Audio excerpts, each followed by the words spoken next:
우리 재직의 가정생활 85쪽에 첫 글이 있습니다. 84쪽 끝에 재직의 가정생활이라는 제목이 붙어 있지만, 자, 우리가 한번 같이 읽습니다. 우리 주제의 말씀을 다 찾으셨죠?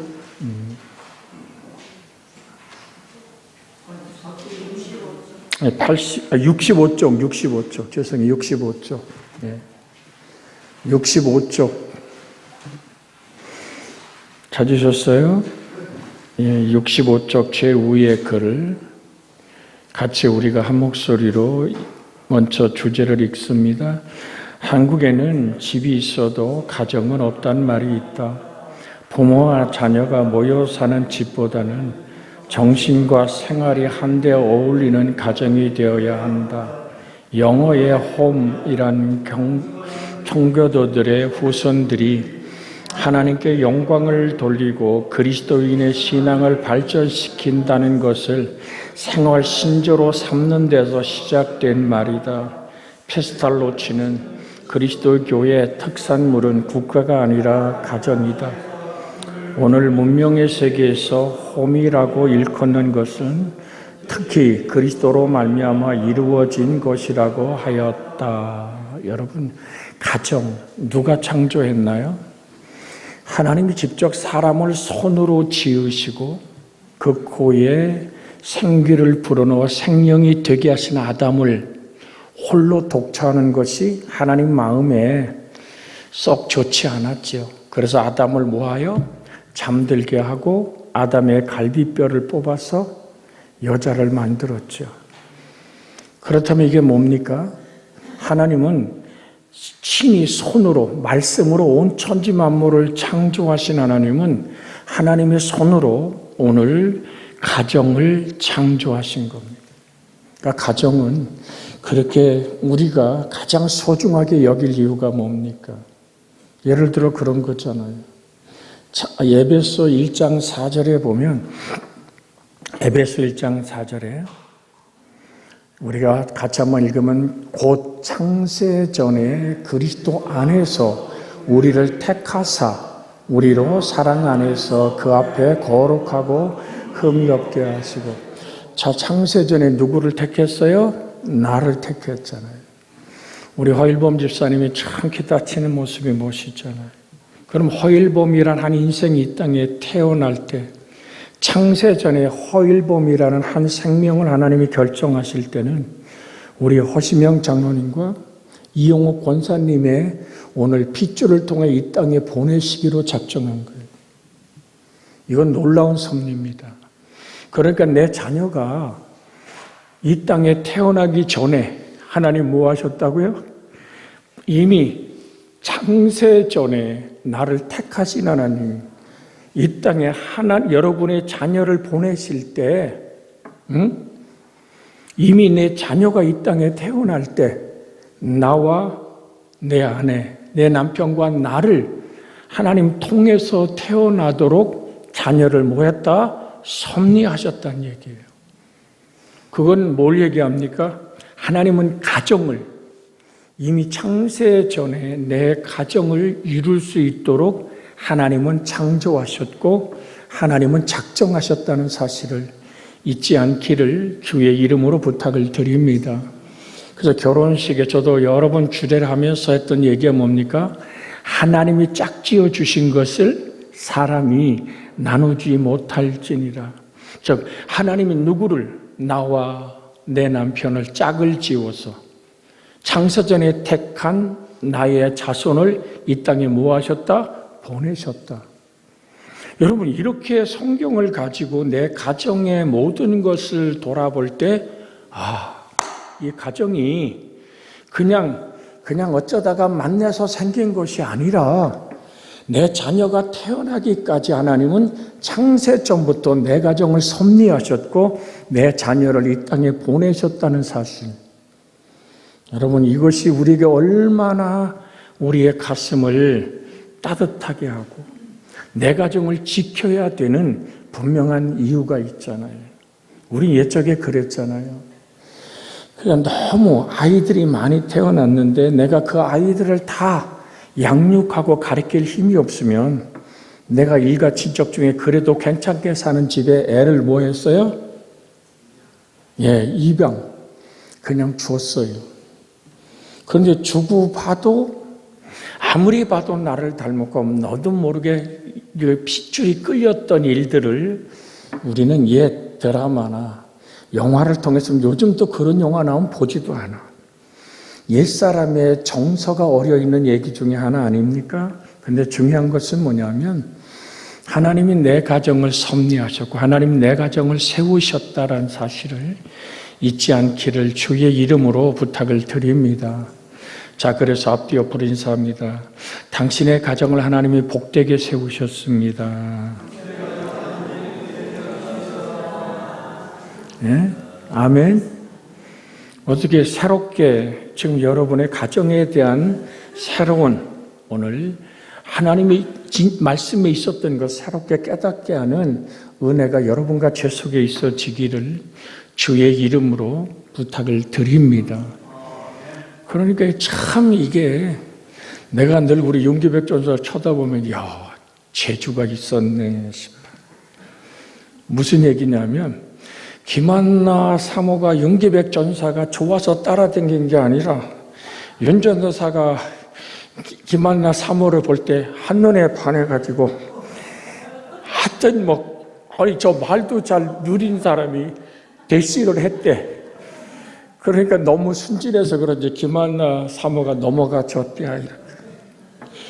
근데 이게 사람들 간에 얽힌 이야기 같아도 자 보세요. 그 가정을 통해서 아들 이름이 뭐죠?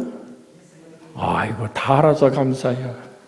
그러니까 윤예석이가 태어나기 전에 하나님이 선택하신 거잖아요. 누구를 통해서? 윤기백과 김한나를 통해서 이 땅에 보내시기로 작정하신.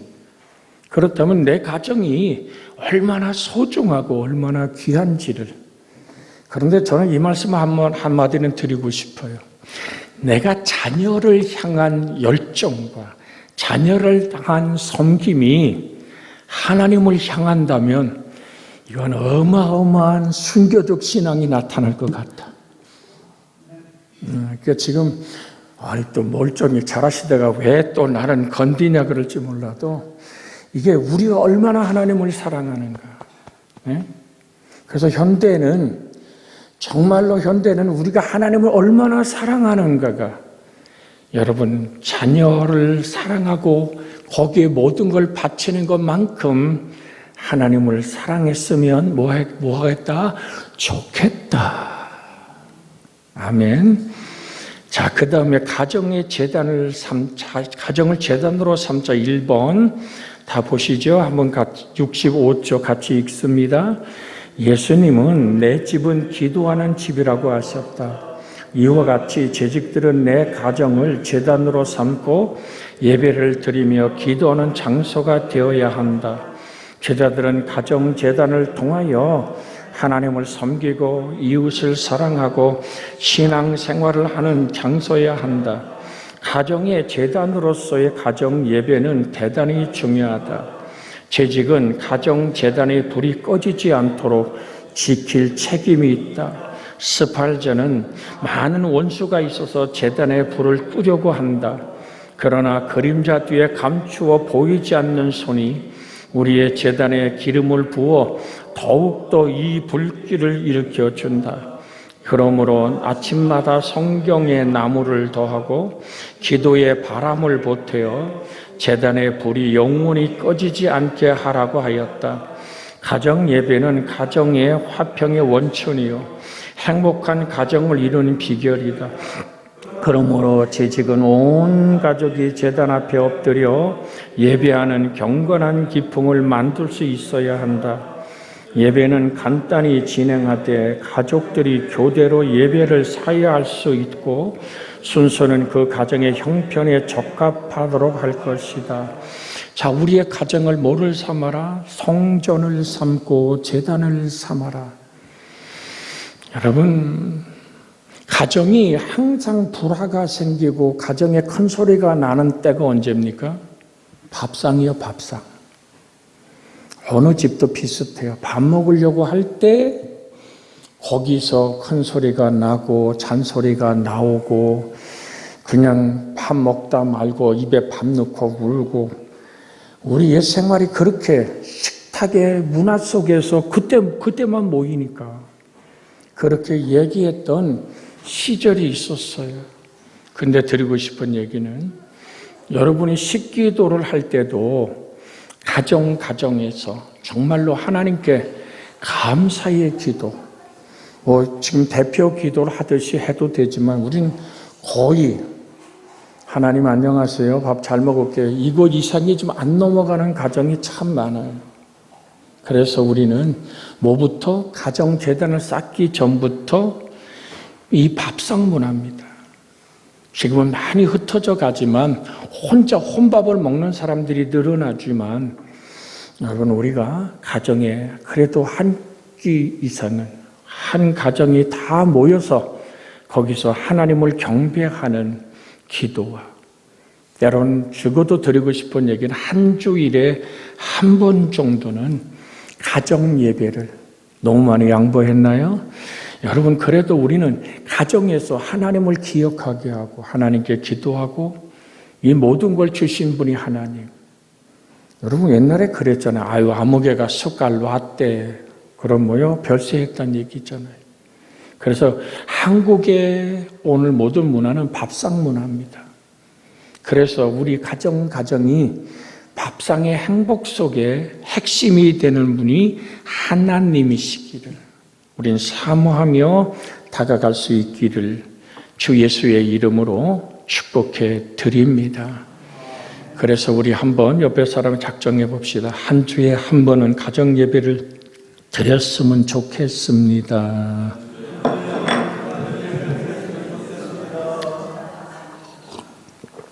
말을 안 들으면 나 혼자라도 제단을 쌓으세요. 제가 늘 드리지만 영적인 공간이 있어요. 영적인 공간. 그게 뭐냐면 여러분 노래방에 가면 나도 모르게 노래를 부르고 싶은 이게 영향을 받아요. 왜냐하면 노래에 오늘 그 공간은 세상 노래로 꽉 지배받고 있기 때문에 그래요. 그 아침에 일어나시면 여러분 핸드폰 찬송을 좀 틀으세요. 핸드폰에 나오는 오늘 성경 귀조를 틀어놓으세요. 그래서 내 집안의 영적 공간을 신령한 공간으로 만드시기를 주의 이름으로 부탁을 드립니다. 이거는 그냥 틀어놓으면 돼. 찬송가 틀어놓고 같이 부르고 이게 아무것도 아닌 것 같아도 내 가정에 틈타고 있는 모든 불평과 원망과 울음과 좌절들 그 모든 것들을 몰아내게 돼 있어요. 아무리 여러분 이렇게 말씀드린다고 여러분들이 오늘 마음에 상처가 될지는 몰라도 드립니다. 시어머니와 며느리는 딸 같고 엄마 같다 그래도 아닙니다. 그러니까 상당히 그리스도 예수의 피가 함께 흐를 때만 행복할 수 있습니다. 주를 바라보시기를 주의 이름으로 부탁을 드립니다. 그러니까 이런 게 있어요. 사랑의 관계라는 거는요. 언제든지 여러분의 자녀가 외국에 갔다든지 군대에 가도 몇 년 만에 와서 문을 두드려도 그 집은 내 집인 거예요. 그게 흔들리지 않는 사랑의 관계입니다. 눈치 보고 서로 간에 마음 상했나 살피는 관계는 이미 깊은 흔들리지 않는 사랑이 깨진 가정입니다. 그래서 우리는 하나님의 사랑 안에서 흔들리지 않는 너와 내가 다툼이 아니라 덮어주고 제가 오늘 예배에 주일 예배 때 그 말씀을 전했습니다. 용서보다 강한 힘은 없습니다. 용서보다 강한 능력은 없습니다. 그래서 예수님은 이 땅에 뭐하러 오셔서 용서하러 오셨어요. 뭘로? 당신의 생명을 쏟아서 나를 용서하시는 하나님이신 줄로 믿습니다. 그래서 가정의 기풍이 우리 아버지는, 우리 시아버지는, 우리 엄마는, 우리 시어머니는 예수로 살아. 그래서 우리 한번 옆에 사람하고 한번 이렇게 깜빡하더라도 인사합니다. 예수쟁이가 됩시다. 뭐가 되자? 예수쟁이가. 쟁이란 말은 한국의 아주 정통적인 고유의 전문가란 뜻이에요.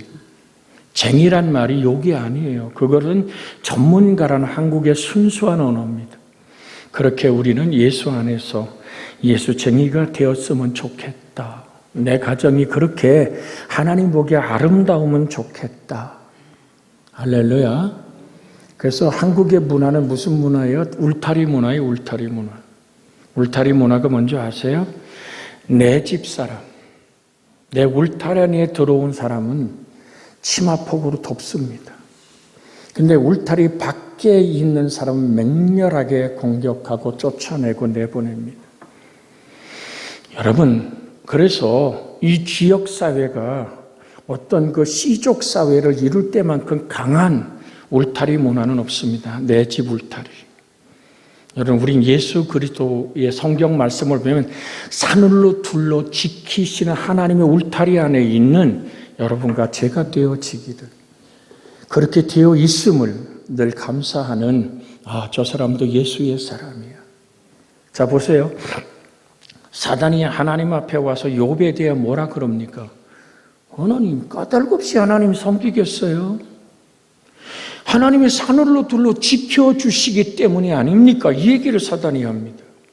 무슨 얘기냐면 하나님이 욥을 사늘로 두르듯이 하나님 품에 딱 품고 있는 한 나는 욥을 손을 댈 수가 없었다는 얘기입니다.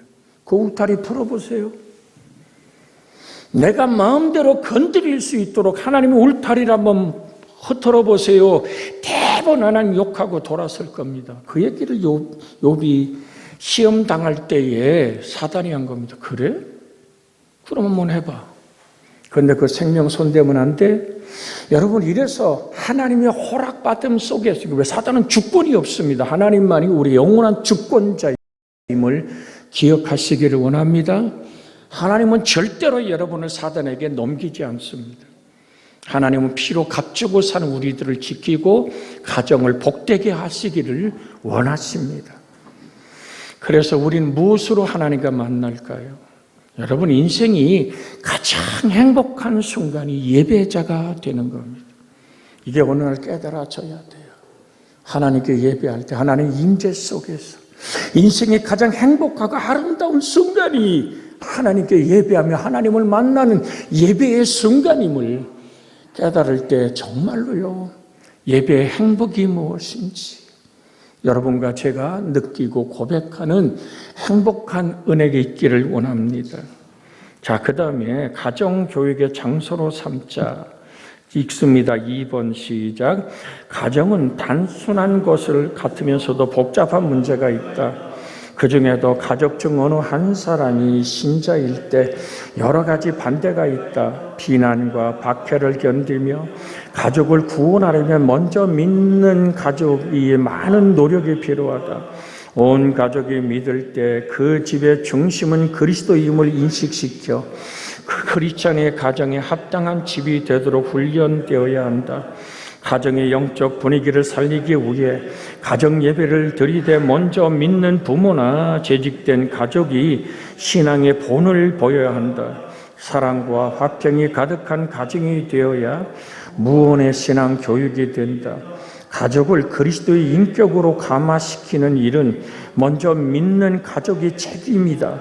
이것은 사실 어느 한쪽 가족만의 힘으로는 부족하다. 그러므로 가족을 위해 매일 기도해야 한다. 어린이를 양육하는 어머니가 음식에 관심 있듯이 가족의 심령을 위해 바른 영양을 섭취해야 한다. 교회 생활을 중심한 가정 생활에 마음을 써서 예배와 봉사에 가족을 참여시켜야 한다. 재직인 가족은 그 가정의 영적 교사임을 인식하고 그리스도의 임재하는 가정이 되도록 교육해야 한다. 빌립보의 루디아는 자기 집을 전도의 장소로 제공하여 그 집안이 다 세례를 받고 빌립보 교회의 설립의 기초가 되었다. 거기까지만 하고 성경 말씀이 있죠. 두아디아시에 있는, 이렇게 시작하면 우리가 본문을 읽었습니다. 그러면 이걸 직역하면 그리고 루디아가 이름인 어떤 여자 곧 하나님을 경외하는 두아디아 성읍의 자줏빛 옷장사가 듣고 있었다. 주께서 그녀의 마음을 여셨다. 바울에 의해서 말해지는 것들에 주의하도록 이렇게 직역할 수 있는데요. 자, 여기서 우리가 나누고자 하는 핵심 귀절은 말을 들을 때에란 말입니다. 자, 바울이 전하는 하나님 말씀을 강변에서 들을 때 바울은 가서 처음 만난 겁니다. 그런데 루디아라는 여자는 유대교로 개종한 여자이거나 전적으로 개종하지 않은 하나님을 경외하지만 길이 무엇인지 모르는 사람일 수도 있습니다. 근데 그녀는 오늘 그러니까 다른 기록에 보면 상당한 재력가였으며 오늘 그는 홀로 사는 과부였던 것으로 추정합니다. 왜 재력가란 얘기하면 그 당시 로마 시대에는 자줏빛 옷감을 파는 여자라는 얘기는 로마와 로마의 속국의 공식적인 복장이 자줏빛 옷이었습니다. 그러니까 이는 그 당시는 여러분 예수님 십자가에 못 박을 때 옷을 갖다 나누잖아요. 천을. 지금 같으면 사형수가 입었던 옷을 누가 그걸 내 것 삼으려 그러겠습니까? 그런데 그 당시는 천이 상당한 값이 나갔고 루디아는 그런 옷감 장사였습니다. 그런데 말씀이 전해 들을 때 경청하여 들었습니다.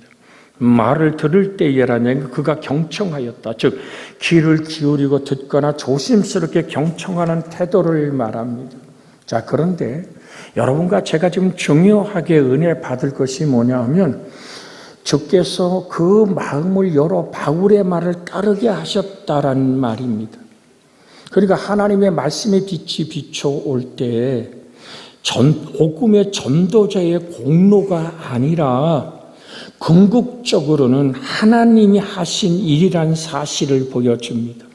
복음을 영접하여 그 복음의 사람이 된 것이 바울이 다른 성경이 나는 말에는 조라나 그러잖아요.